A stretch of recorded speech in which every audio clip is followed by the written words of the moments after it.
The sports media refuses to acknowledge and give people the full story. Right now, all they're doing, well, they're shilling for the WNBA, and that shouldn't shock us. I mean, the sports media is woke, and they've been in the bag for the WNBA for years now, like it is. Well, they're doing it with the ratings. Oh, my God. The ratings are so brave, stunning, and courageously large, except the ratings are literally different than they were any other year. The WNBA just claimed its most watched finals in 25 years, but the record-breaking numbers are a sham. This isn't a story about success. It's a story of statistical sleight of hand, a carefully constructed illusion designed to fool the public. They are not the result of a massive surge in popularity, but of a carefully hidden change in the very definition of a viewer. The league has cooked its own books, banking on the idea that no one would bother to read the fine print. We are going to expose how they did it, and reveal the devastating secret they are so desperate to keep hidden. Different than they were any other year. But yet, the sports media, like Front Office Sports, will run a headline like this, completely misleading people. If you glanced at any sports news recently, the narrative was inescapable. Outlets from ESPN to Front Office Sports blasted out triumphant headlines, all echoing the same talking point. WNBA Finals viewership hits a 25-year high. The league celebrated an average of nearly 2 million viewers, presenting it as definitive proof of meteoric organic growth. This was the story sponsors wanted to hear, the validation networks needed to see. It painted a masterful picture of a thriving league, a cultural movement that had finally, on its own terms, captured the heart of the mainstream. But this perfect image was meticulously crafted, and like any flawless illusion, it completely falls apart under scrutiny. WNBA Finals most viewed in 25 years, despite possible Aces sweep. Oh, this was before the game ended, but this came out late yesterday afternoon. The entire fabrication rests on a single intentionally obscured detail. The league's sudden ratings miracle wasn't born from an explosion of new fans. It was manufactured in a boardroom. This year, Nielsen, the undisputed arbiter of television ratings, executed a complete overhaul of its measurement system. This wasn't a minor tweak. It was a fundamental shift in the science of counting audiences. By doing this, they rendered any comparison to previous years not just inaccurate, but profoundly dishonest. It's like changing the length of a marathon from 26.2 miles to 20, and then celebrating a new world record. They didn't just move the goalposts, they put them in a different stadium entirely. Goodness, the Aces have won all 3 games of the series, which are drawing 13% more viewers than last year. No shit, because you're literally including a shit ton of new TVs in this whole situation. It is unbelievable. They'll run this headline and then in fine print somewhere tell the whole story. The WNBA Finals continue to post strong viewership through 3 games. Well, honestly, compared to Indiana Fever regular season games, especially the ones Caitlin Clark plays in, but hell, the ones she don't. Ratings don't look that damn big to me still. They still don't look that big. This new system is a league's dream and a statistician's nightmare. It's called Big Data Plus Panel, and it allows for the inclusion of millions of previously uncounted screens. Where Nielsen once relied on a controlled sample of households, they now pull data from countless smart TVs and streaming devices. This means every television in every bar, gym, airport terminal, and hotel lobby is now part of the count. That screen you ignored while waiting for your flight? You were a viewer. The game playing on mute in an empty restaurant after closing? Those were viewers too. These are ghost viewers, passive, disengaged screens counted as active, dedicated fans, single-handedly inflating the final tally into something that looks like a triumph. But you're not giving people the full story in these headlines. Yeah, oh my God, that catches attention, and everybody can, ESPN can take a victory lap. All these media outlets saying, look, see, everybody's interested in the WNBA. Nah. You're just using different metrics, which is changing what the viewership totals are. Now, we have to address the person this entire narrative was constructed to minimize Caitlin Clark. For the entire regular season, she was a cultural force of nature. Her games weren't just basketball, they were events. She drove historic ticket sales, unprecedented merchandise demand, and a level of media frenzy the league had never seen. Her games on their own regularly pulled in over 1.5 million viewers, with several soaring past the 2 million mark. And here is the most crucial fact of all, her monumental achievements were measured under the old, far more demanding Nielsen system, the one that didn't count every unattended TV in America. We got the official viewership numbers for Game 1 of the finals, and this is from ESPN. 1.9 million viewers, which is up 62%, with its peak at 2.5 million. And this is the most watched Game 1 of the WNBA finals in 28 years. I was actually pleasantly surprised by this data because I felt like the buzz around the WNBA finals has actually been pretty low this season. I thought the buzz around the Lynx Liberty finals last year had more buzz. Like, I was seeing a lot more people talk about that. Now, I have been seeing a ton of people talk about the game last night because obviously Asia's game winner was just legendary, and we are going to see that clip. We are going to see that photo for many, many of years. But up until last night, I felt like the buzz was really low on the finals. There were so many people who just weren't talking about it. They were talking about baseball, or they were talking about the NBA preseason or whatever, but it really wasn't focused on the finals.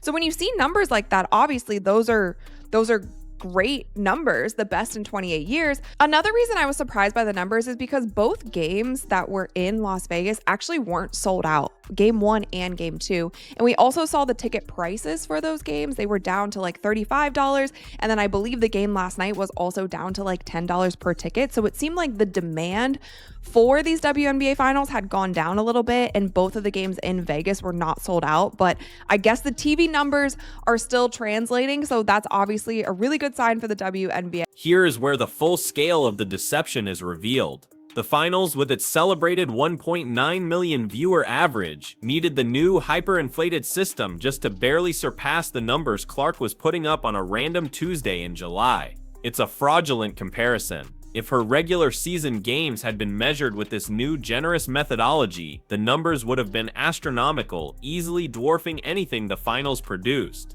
This isn't just comparing apples to oranges, it's comparing a certified organic apple to a wax fruit. The league needed a statistical booster shot just to make their championship series look competitive against one player's regular season. So why orchestrate such a transparent falsehood? The answer is simple: panic. When Caitlin Clark and the Indiana Fever were knocked out of the playoffs, a wave of fear likely washed over the league's front office. They had just lost their primary source of national relevance, their marquee attraction. The pressure from broadcast partners and advertisers to maintain the Clark effect without Clark herself must have been immense. They were facing a postseason devoid of their biggest star and desperately needed to project an image of strength.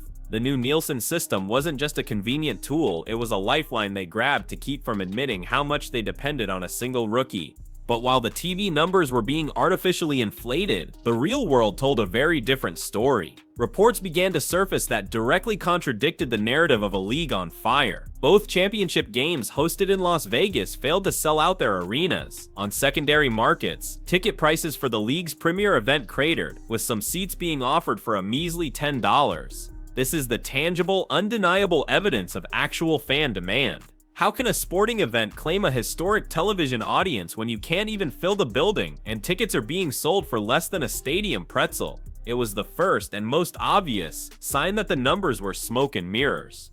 This deception couldn't have worked without the willing participation of the sports media. Major outlets like ESPN, which has a massive financial stake in the WNBA's success, parroted the league's talking points without an ounce of critical analysis. They blasted the record-breaking headlines, knowing full well that the explanation was buried so deep in their articles it was practically a footnote. This is journalistic malpractice. Instead of informing their audience about the context that changed everything, they chose to amplify a misleading narrative.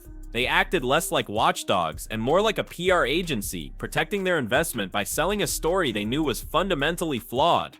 But the media and the league made a critical error. They forgot that the internet misses nothing. A legion of online sleuths, independent analysts, and frustrated fans immediately smelled a rat. They dug into the data, found the articles explaining the Nielsen change, and exposed the entire scheme. The public backlash was a storm of mockery and outrage. Memes about TVs and laundromats being counted as viewers went viral. This wasn't just online trolling, it was a genuine reaction from people who felt they were being condescended to, a rejection of a victory they knew hadn't truly been earned. They were being gaslighted, and they fought back with the truth. Beyond the numbers, there is an intangible metric that is impossible to falsify: cultural resonance. When Caitlin Clark played, she created a digital footprint the size of a crater. She dominated trending topics, inspired endless debate, and her highlights were unavoidable. The entire sports world was talking. In stark contrast, the finals barely made a ripple online. The social media conversation was muted, the viral moments were non-existent, and the palpable energy that defined the regular season had vanished.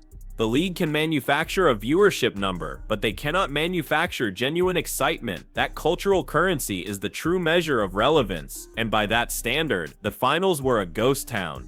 This obsession with a short-term PR win inflicts deep, long-term damage on the league's credibility. By building their success story on a foundation of manipulated data, they have poisoned the well for the future. Trust, once broken, is incredibly difficult to reclaim. Now, any future success, even if it's legitimate, will be met with suspicion and doubt. It's the corporate equivalent of a company inflating its quarterly earnings report. It might satisfy shareholders for a moment, but the eventual crash is inevitable and far more destructive. They've created a false benchmark that they may never be able to honestly reach, ensuring they will either have to admit the lie or continue it indefinitely.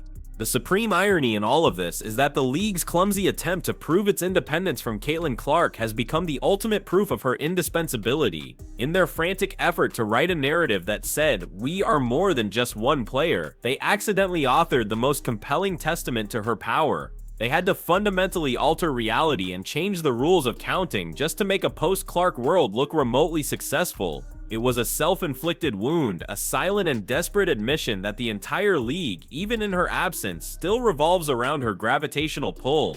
Now the WNBA is trapped in a corner of its own making. The new system card can only be played once. When next season begins, this will be the established baseline. There will be no more excuses, no more asterisks to point to. Any stagnation in viewership, or even worse, a decline, will be a damning indictment, confirming that this year's celebrated growth was nothing more than a statistical anomaly. They are now chained to the very monster they created, forced to try and live up to an inflated standard that was never real to begin with. The pressure is on, and this time there is nowhere left to hide.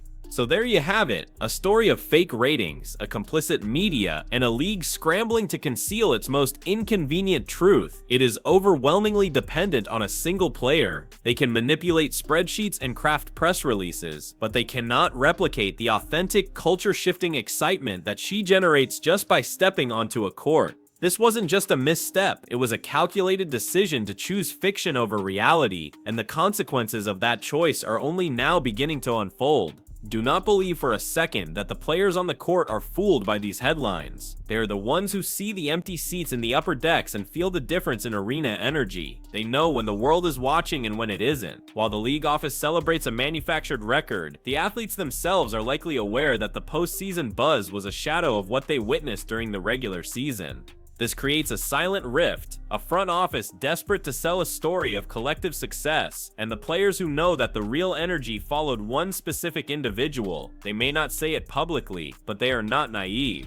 While the public gets fed misleading headlines, the advertisers and corporate sponsors operate on a different level. They have access to sophisticated analytics that measure far more than just Nielsen's inflated numbers. They track social media engagement, click-through rates, and brand sentiment. They know the difference between 1 million passive ghost viewers and 1 million actively engaged fans. When they see that a regular season game featuring Clark generated more online conversation than the entire championship series combined, they understand the truth. The league may have won a temporary PR battle, but the people who write the checks are looking at a very different and much more honest set of data. The media's complicity in this charade goes deeper than just protecting a broadcast partner. For years, a certain segment of the sports media has been on an ideological crusade to validate women's sports, particularly the WNBA. They are emotionally and professionally invested in the league's success. The rise of Caitlin Clark presented a dilemma for them. She brought unprecedented attention, but she didn't fit the collective brand-first narrative they preferred. Pushing these inflated finals numbers was their way of taking back control of the story, allowing them to declare victory on their own terms, even if that victory was hollow. It was never about the facts, it was about protecting the cause.